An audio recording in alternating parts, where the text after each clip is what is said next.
Picture this. You're thousands of feet in the air on a long-haul flight, in a metal tube hurtling through the sky at over 500 miles per hour. You've settled into your seat, and maybe you're watching a movie or catching up on some work when suddenly there's an announcement from the flight crew. A woman on board has gone into labor and is about to give birth. In that moment, you might find yourself wondering, what happens when a baby is born on a plane? Who is responsible for the child's care? And how is the child's citizenship determined? In this video, we'll explore the fascinating world of babies born mid-flight, and the legal and logistical implications that come with this incredible event.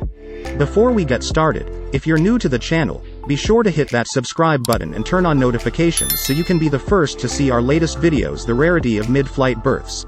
According to a study published in the Journal of Travel Medicine, there's an average of one birth on a flight per 604 to 33,000 deliveries. Most airlines allow pregnant women to fly up until their 36th week of pregnancy, but after the 28th week, they may require a medical certificate to ensure that the woman is fit to travel. However, despite the relatively low occurrence of mid-flight births, they do happen, and when they do, they can cause a lot of confusion and uncertainty. What happens when a woman goes into labor on a flight?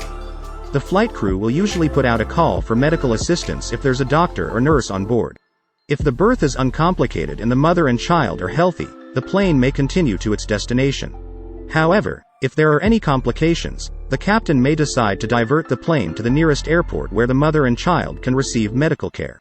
In some cases, the plane may be met by emergency services when it lands to transport the mother and child to a nearby hospital. Determining the baby's citizenship.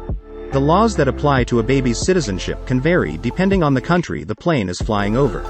In some cases, the baby will automatically be a citizen of the country where the plane is registered. In other cases, the baby's citizenship will be determined by the citizenship of the parents. It's up to the airline to determine the baby's nationality and arrange for the necessary paperwork to be completed. Who is responsible for the baby's care and well-being? The airline may be responsible for the baby's care and well-being until they reach their final destination. This can include arranging for medical care, diapers, and baby food. If the baby needs to stay in the hospital for an extended period, the airline may be responsible for arranging accommodation for the mother and any accompanying family members. The aftermath of a mid-flight birth. Once the plane lands, the mother and child will be greeted by immigration officials who will review the baby's paperwork and determine their eligibility for entry into the country.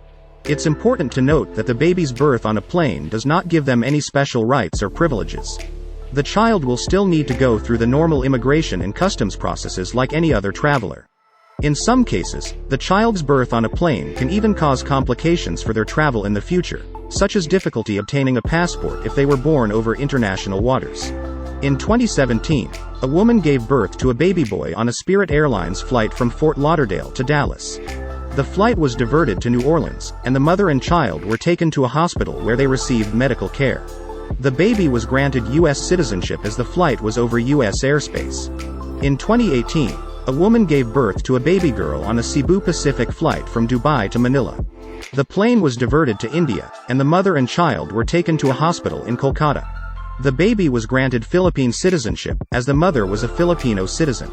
In 2020, a woman gave birth to a baby boy on a Turkish Airlines flight from Conakry, Guinea to Ouagadougou, Burkina Faso. The flight crew assisted in the delivery, and the plane continued on to its destination. The baby was granted Turkish citizenship as the flight was over Turkish airspace. So, what happens when a baby is born on a plane?